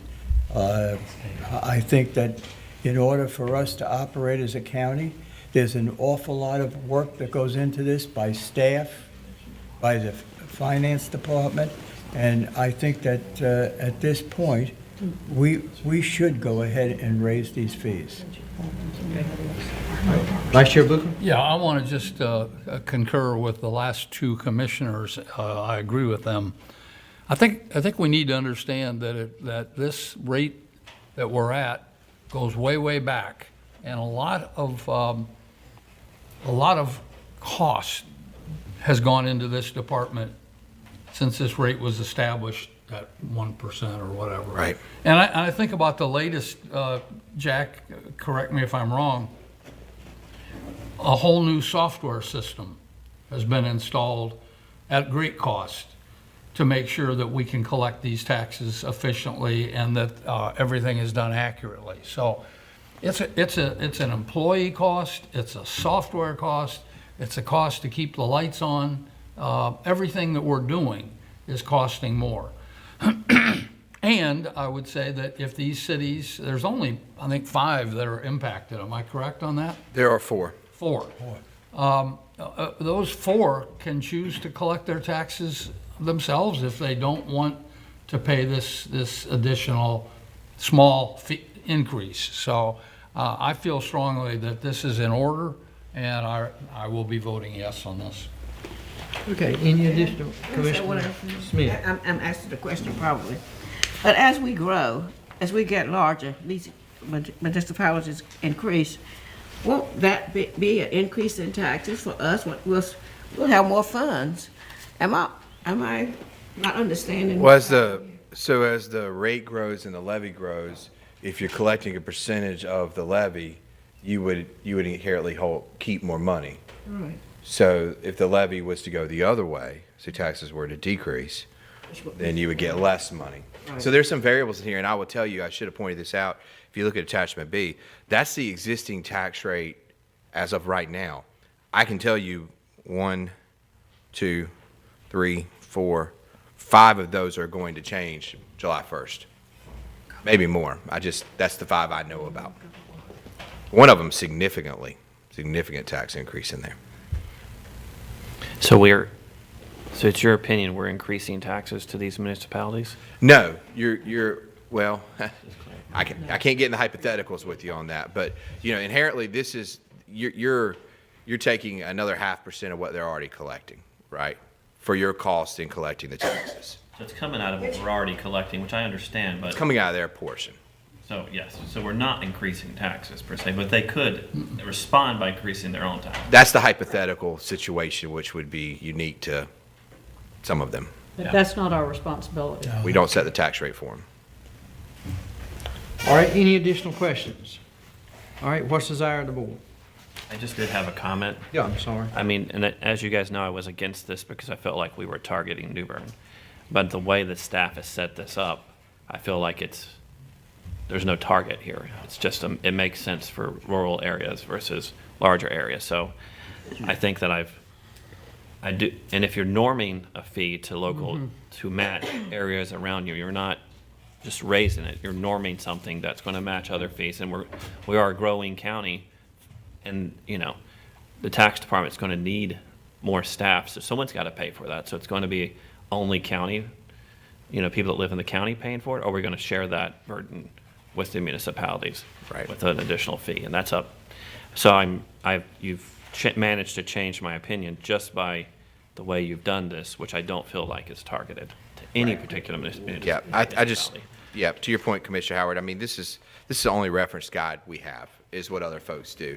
And I mean, and I think I've said this to staff 10 times, you know, you would love it if there was more consistency in it. It's just all over the place. I mean, this one has no rhyme or reason why someone does it. I can't tell you why some are at 2.5 and some are at 0.5. It's just, it's what fits for their county and what they believe is the right fee. There's no rule of thumb, I'd say, other than if you look at the median, which is probably roughly what we picked, 1.5%. Okay, Mr. Chair, I'd like to make the motion that we change the collection fee to reflect 1.5 for municipalities with over 1,000 parcels and remain at 1% for municipalities of less than 1,000 parcels. Second. All right, you have a motion and a second. Any discussion on the motion? All right, and Jack, by what you were saying, this is a notice of 2 years, correct? Well, let me walk you through a couple steps. So now that I know what recommendations on the table, my recommendation is also to give every municipality 2 years, not just New Bern. As I think amended. that's fair. Yeah, sure. Okay. Okay, Commissioner Mitchell makes the amendment. You good with that? Yep. All right. Okay. All right, any additional comments, questions? Please. Equal to? You might want to include that as equal to 1,000 parcels. You said less than greater to. I'm not hearing what he said. He's basically suggesting the way it's written on here is less than or equal to 1,000 parcels. So I said less than. I think that was what was in commission. So we're talking about one, if they get between 999 and 1,000. It's, Equal to or less than, as amended. Second. Okay. All right. Everybody clear on the motion? All right. Madam Clerk, are you good with the motion? All right. If you will, call the roll. Commissioner Smith? No. Commissioner Howard? Yes. Commissioner Hunt? No. Commissioner Mark? Yes. Commissioner Mitchell? Yes. Vice Chairman Bucher? Yes. Chairman Jones? No. Motion passed. Mr. Chairman, what I would do at this point, now hearing that vote, we will notify the municipalities affected by June 30, and so this can take effect at your budget 2 years from now. Okay. All right. Thank you, That's sir. all I got unless you have questions. Any for me. questions for the county manager? All right. If not, thank you, sir. All right. Commissioners report. Who'd like to go first this morning? I'll go. All right. Commissioner Moore. I would like to make a motion that the commissioners get together and have a hearing. We had 2 gentlemen here last week, Mr. Treble, and we had AJ, who owns a gun store, who has purchased land in St. Delights, and Mr. Treble has a church there. But we have 5 other areas in the county that have firing ranges. And we do not have an ordinance on the books, where we have a number of other counties that have very strict ordinances on these books. In some cases, we might not be able to change it because it's already happened, but in a lot of cases, I can see the county having more of these firing ranges come to being. And I think we should have some kind of an ordinance that gives us something to go on when somebody applies for a license for these. And that's what I'd like to discuss. Okay, so you want to discuss it before you make the motion? No, or that is a motion? Yeah, I would like to Okay, discuss so the it. motion, you want to discuss it first? Yeah. Okay. All right, you've heard the discussion from Commissioner Mark. Are there additional comments? I will say that it's been brought to my attention that from SROs that there are individuals firing near schools, and technically they have a right to do that on private property, no matter how close it is to a school. I will say that's my concern. Of course, as someone who shoots regularly in their yard and has had a deputy called on them once when I was doing nothing unsafe, but it's because someone moved to our neighborhood from somewhere else and they heard gunfire. I don't want to limit anyone's Second Amendment right, certainly, but when you're near a school, I do have a concern. So as long as what you're proposing would kind of at least discuss that, I don't know what we're going to. And a church. And a church. I do think it's worth discussing. So I don't know where I'd land on it, but it is worth a discussion. Okay, Vice Chair Booker? Yeah, this is a challenging one. I think agreeing with the Commissioner not to restrict. It helped me with my memory. About 4 or 5 years ago, we had someone, and maybe it didn't come to this board, but I had someone in my district who was shooting in their backyard with houses on both sides. We don't have anything that says you can or can't do that. So I think it might be wise to have staff look into what some other counties are doing, and then consider whether or not we want to go along with some kind of restriction. Well, I think staff has already did that. Jack, would you I look? think we're talking about two different issues. So let me make sure I understand it. Your issue, I believe, is looking at how commercial firing ranges are placed in the county and whether or not the county needs an ordinance to address that as your public comment spoke. Exactly. I believe this other thing is, or this other issue is something about the discharge of firearms in proximity to structures, which is a different, this is any firearm, not just commercial firing ranges. Is that the way I understand it? Yeah. Yep. I feel like with, correct, just a question for you guys. If I'm shooting in my yard and, a stray bullet goes onto someone else's property, there's already laws governing that, correct? My bigger concern is the churches and schools. If you're near a school, and I don't know how the sheriff feels about this, if you're near, maybe his opinion would be valuable in this discussion, but if you're near a school and, it sends that school into a lockdown or a kind of a sub-lockdown, which there's 2 levels, right? There's the lockdown that is like you're in your classroom, the lights are off, you're really quiet, kind of an intruder lockdown. Then the secondary one is kind of like there's something going on in your area, everybody stays put for the time being, but they still continue to do their classwork and stuff, correct? But my concern is if someone's firing next to school and it's disrupting the school day, as in we're having to go to a lockdown status, A or B. And it has happened, I believe, right? Where someone has been shooting, firing a weapon in their property and the school has to go into a lockdown because of that. That's a concern for me. Sheriff, I'm not trying to put you on the spot, but I think we are talking about 2 separate issues here, and we want to make sure that, we have an understanding. So do you mind coming to the mic? Share with your knowledge, what is the law concerning if I want to go in my backyard shooting and it goes into somebody else's property and damages something there? Share with us what. Yep. Is there a penalty or whatever? There is, yeah. You're fully responsible, whenever you discharge a firearm, wherever that projectile goes. Whether it's next door or a mile away, you're responsible for whatever damage that might be incurred. That's why we're always practicing safe gun safety. But yeah, and there are laws on the book that governs that, and we do enforce it occasionally when it occurs. But I do agree that there probably needs to be a county ordinance that will give us the means to take further action if need be in some of these cases. As I'm a huge proponent of the Second Amendment, but when I say that, it's got to be done safely. And I will say the overwhelming majority of your law-abiding, gun-toting citizens know that. So. Mr. Chairman, we're talking about individual cases here. And I think when I mentioned this, I was talking about driving range. Shooting ranges. Yeah. Which is starting to become a problem in the county because we have 5 right now. And we have no ordinance on the books. And I have a number of counties here that have ordinances on the books.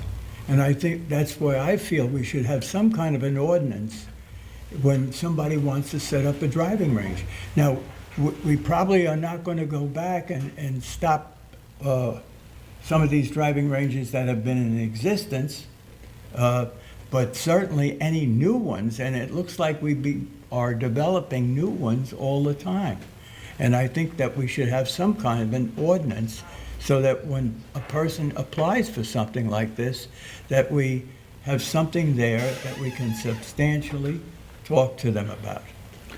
I have a couple comments too. Okay, Commissioner Hunt, and then we'll go back to Commissioners. Okay, talking about the gun ranges, it would be very appropriate for us to look at some different scenarios there. The NRA has a handbook on guidelines for gun ranges.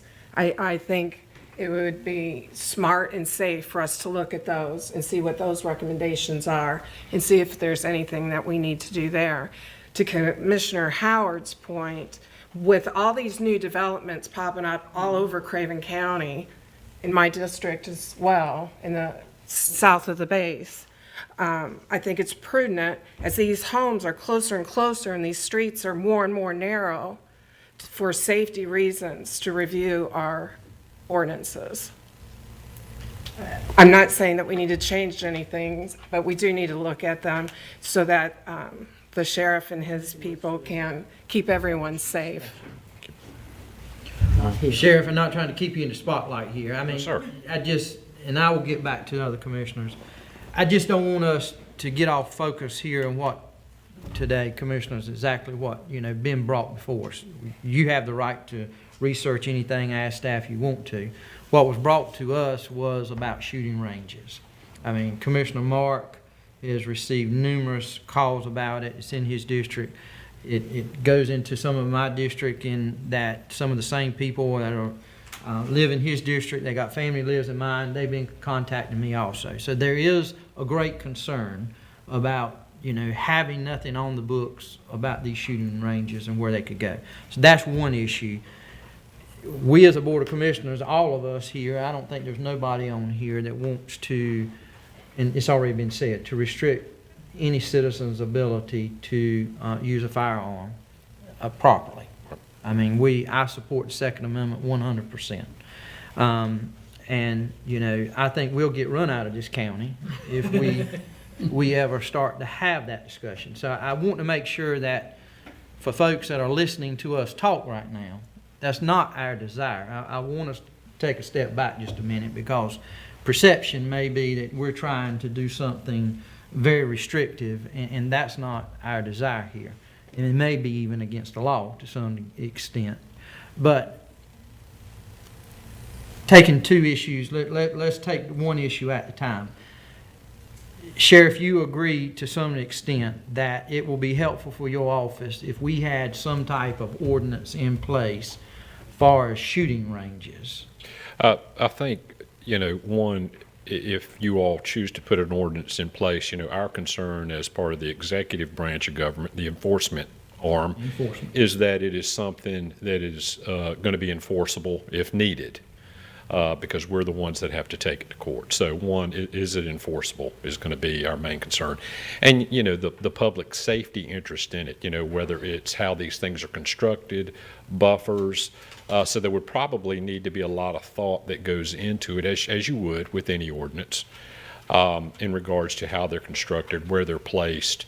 Because right now, we do have the state laws that govern, if the projectile goes somewhere and does damage to property or person, that we can enforce. And of course, we've got a noise ordinance, which, can be difficult to enforce at times. It is very questionable at times as to how loud something was, or is it in fact disturbing somebody. Can I stop you right there? So noise ordinance has always been a debate on this board. We've known that, many of us have sat here.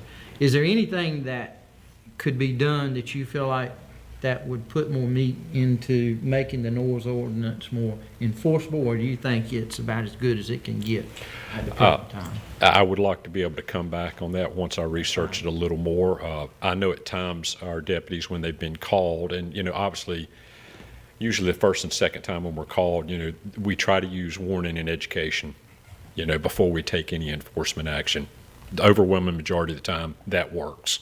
It's probably one that needs to be revisited. I don't know when it was visited, but it's been one we've had since I've been in office. That may, and I don't know, I'm not trying to speak out of turn, but that may help us in some of the concerns that have been addressed here, shooting in neighborhoods, so forth. I mean, if it becomes a nuisance, at certain times of the day, I don't know. We know that the noise ordinance is complicated. And, you know, you've got to be able to hear it, your deputies, you've got to be able to hear it when you go out. Yes, sir. Say that it's actually happening, and most of the time, the folks have already quit shooting or whatever, making that noise when you went out. Okay, all right. If you don't have nothing else, I'm not gonna make you stand there in the middle. Other than, I have one more question for him. Yeah. Before you leave, the firing near schools, what would be your recommendation for that, since it has sent many, you said several times, sent a school into lockdown? Is there, you know, it's as far as putting a distance on it away from the school, you know, I think that's something we should look into. There have been a number of times, I will tell you the majority of the times it's been in the city limits that we've had to deal with these situations, you know, and many of these cities do have ordinances in regards to discharging firearms and stuff like that. However, we still follow the same protocol, whether it's in the city or whether it's James W. Smith in the western part of the county where you have hunters and all that stuff. So,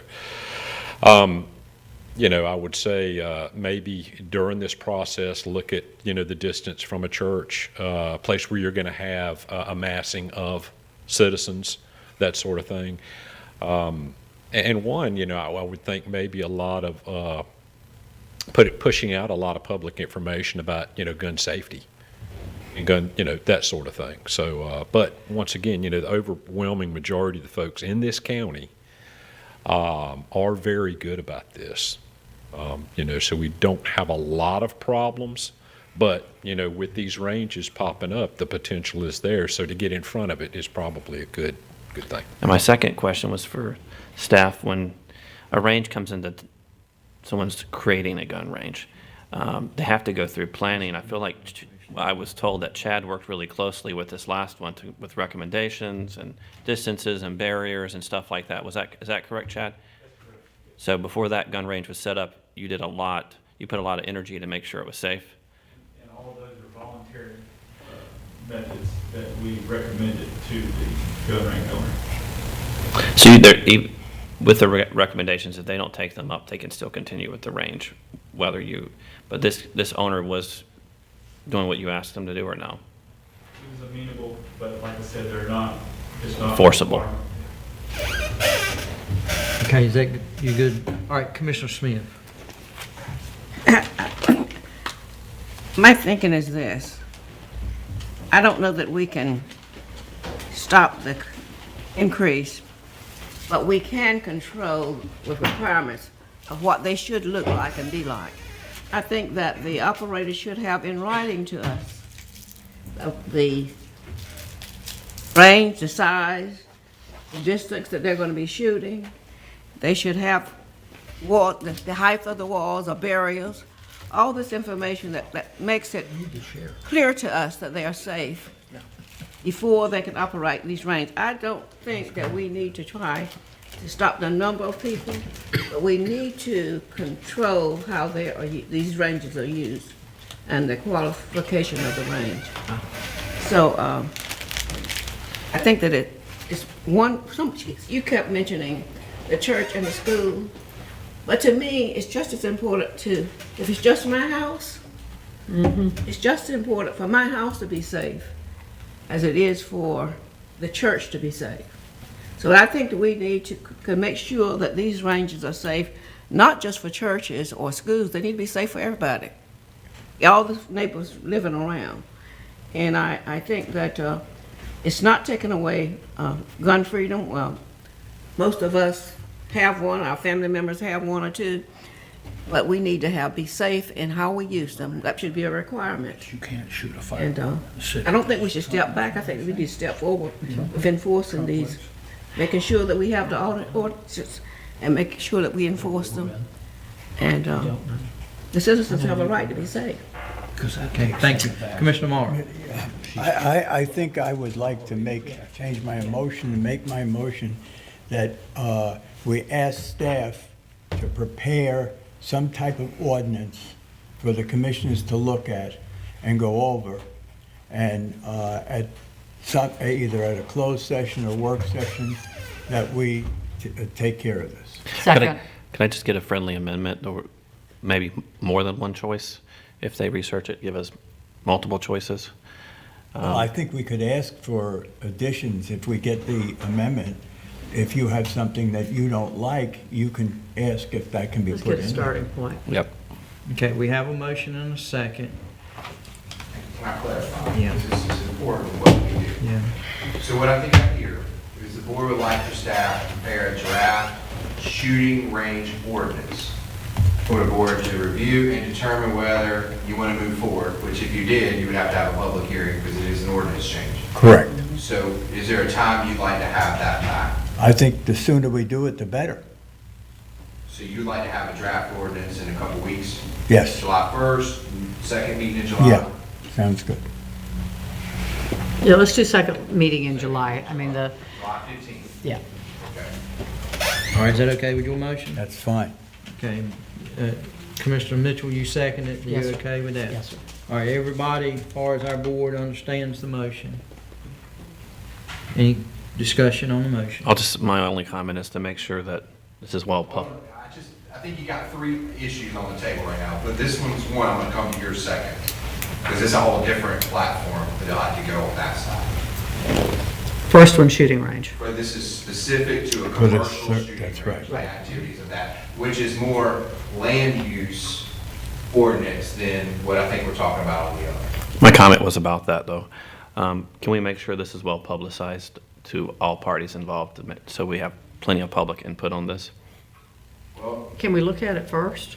I think, Yeah, let's look at it We're first. not gonna have anything to publicize until you get the draft. Yeah. Whenever we get to that So point. then I think on the 15th, we would, of course, if it's ordinance change public hearing, you gotta run it in the newspaper and, you know, all those things. And I do Yeah. think you will have some public input there. Oh, yeah. Yeah, but All I'd right. like to look at it first. Additional discussion? Yes, I would just like to not only look at our neighboring counties and what they're doing, but also, please, can we look at the NRA regulations on that, please? They have an entire manual on it.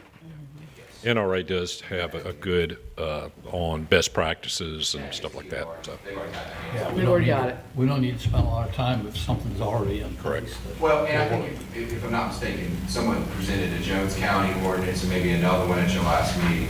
I think the citizen did, so there's some nearby that we can take. Jones, Pitt County. Pitt County has one, yeah.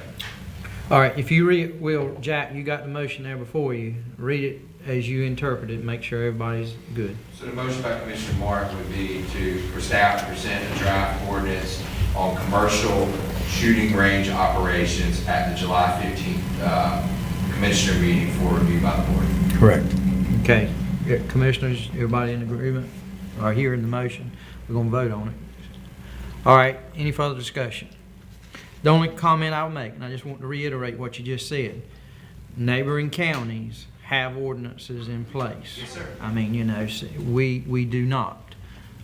So this is, you know, opportunity for this Board of Commissioners to review and then to hear from the citizens at the appropriate time of, you know, how they desire to move forward. So this is just a process to begin, okay? All right, hearing no further discussion, Madam Clerk, if you will, please call the roll. Commissioner Smith? Yes. Commissioner Howard? Yes. Commissioner Hunt? Yes. Commissioner Mark? Yes. Commissioner Mitchell? Yes. Vice Chairman Booker? Yes. Chairman Jones? Yes. Sheriff, thank you. I didn't mean to put you on the spot, but thank you for sharing the information. All right, and Cover these other 2 that I heard. So the other was noise ordinance. And I understand you'd like a review of that ordinance. Maybe have the sheriff provide you some feedback on things that maybe his deputies and staff see as problematic, and we have a process. That's something the board would like. Yes, I think that's a good idea. Just as an example, I've had noise ordinances in my district, and I've gone out there, and I certainly could hear the noise. However, the sheriff went out there, and he or she couldn't hear the noise. So the next time I went out with them, and they both of us heard the noise. I'd like to make a comment to the county manager. Having a noise ordinance that's not enforceable is not much use. Okay, it just makes us feel good.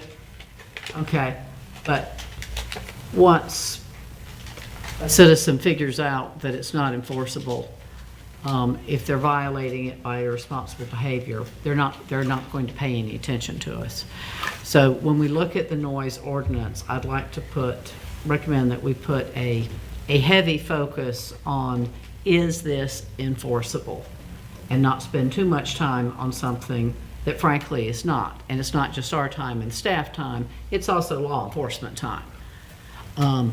And if there is another type ordinance or issue that is enforceable, I'd rather put some focus on that one. Well, the important thing is the noise ordinance is a 24-hour.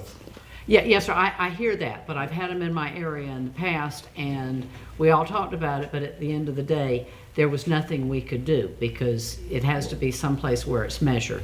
I'm not against redoing the noise ordinance. No. My point is, to make sure whatever we have is enforceable. Yeah, well, the only thing is, it was enforceable in my case where there was a noise ordinance, a very bad one, and the person was told that if they don't fix it, they'll be charged $500 a week for every week that it exists. And they took care of it within a week. All right, Commissioner Smith, you had a question? I was about to ask Commissioner Mitchell, what ordinance is not enforceable? Okay, if someone is firing a gun and it's loud and it violates the noise ordinance, and they're not firing it when the sheriff's deputy shows up, how do you prove that you violated the noise ordinance? That's, I think, if it's a party, if it's the neighbor, it has to be ongoing when somebody shows up. That's true. It has to be provable. If it's a party, I'm not worried about parties. We're talking about guns here. I know, but you said if it was a party. Well, if it's a party, it can be going on when law enforcement shows up there. Right. If it's somebody shooting in the backyard next to my house. Well, if it's a practice, you can probably get the Say it again. officers out there while they're shooting. Because usually if people have something, they would practice. No, man, when somebody's shooting nutria in their backyard, it's done by the time the cop car shows So up. they're just shooting, only if they're just shooting once. But if it's a practice, you can have the. No, ma'am, it didn't work that way. Commissioners, could I ask this, if we could? Great discussion. I think we've got before us, just to talk about this one ordinance, is going to be complicated. It's going to require staff a lot of time to be able to bring something back to us. If we could, let's handle this one. Yeah. We hear that there are other concerns, and we take them into consideration. But let's if we could, let's handle this one, and then after we'll come back. We probably need to have a work session a little later on. Good idea. To discuss it more in detail, and definitely not trying to put off nobody's concerns. But this one has been brought to us by multiple citizens, so we know that there's concern in the county about it, and that's why we're addressing it, So, everybody good with that? Yes, sir. Let's move on. Commissioner Mark, did you have anything else to bring before? Okay. Commissioner Hunt? No. All right. Commissioner Smith? Okay. Commissioner Howell? I'll just say I enjoyed my time in Raleigh, working with Commissioner Hunt, Jack Veit, on lobbying. Shane was there too, correct? Sorry, Shane. Talking to our state representatives, making them aware of the issues that we have, seeking funding for Craven County. It was very productive. Jack shed some light on some information, and Sherry did, and I tried to our state reps, to our state senators, that they may not have known before. So projects that we're working on here in the county, some detail that they weren't maybe hadn't realized before. So I think it was a productive, and we learned a lot of insight what's going on up there that we didn't know before. So and why the budget's kind of moving slowly, and some of the dynamics there. So Sherry's passion for Havelock showed when we were talking about our Government East Center, something that we've been working on. So I look forward to pushing the projects of Craven County more with some of the folks up there. And thank you, Sherry, for joining me. I appreciated your time. Thank you. Thank you, sir. Commissioner Mitchell? No, nothing. Okay. Vice Chair Bucher? Yeah, two things quickly. Number one, I believe this is my 10th budget between the county and the city time that I've spent as a alderman and a commissioner. And I would just say this was one of the smoothest, if not the smoothest, process. And I credit, as has already been done, staff, but I also credit this group of commissioners as we went through this. Very little disagreement. There was no contention. There was no argument. It was a very smooth process. Unlike, and I will not name it, at least one municipality that just went through a very contentious budget time. And so I'm told. I wasn't there, but I'm told they had one of our municipalities within our county had a very unpleasant budget time. So thank you to everybody sitting up here, as well as everybody that prepared the budget. So that's number one. Number two, everybody knows that we haven't seen a drop of rain to speak of for about 3 weeks. I just drove from the western part of the state to the eastern this past week, and our crops, our farmers are in trouble. They need rain badly and quickly. There's none on the immediate forecast, but that can change. So those of you who, and I hope it's everybody, who are in the habit of praying, we need to all pray that God will send rain to this county and send it quickly. And maybe that's selfish, but I feel strongly that that's something we all need to be doing. Thank you. Thank you. All right, Commissioners, we've been asked to go into closed session pursuant to North Carolina General Statute 143-318-11A and 3 to preserve the attorney-client privilege. We're going to take about a 15-minute break before we go into closed session. Do I have a motion? So moved. Okay, I have a motion and a second. Is there any discussion on the motion? Hear none, all those in favor signify by saying aye. Aye. Opposed? All right, we're going to take a recess for about 15 minutes, and then we'll come back.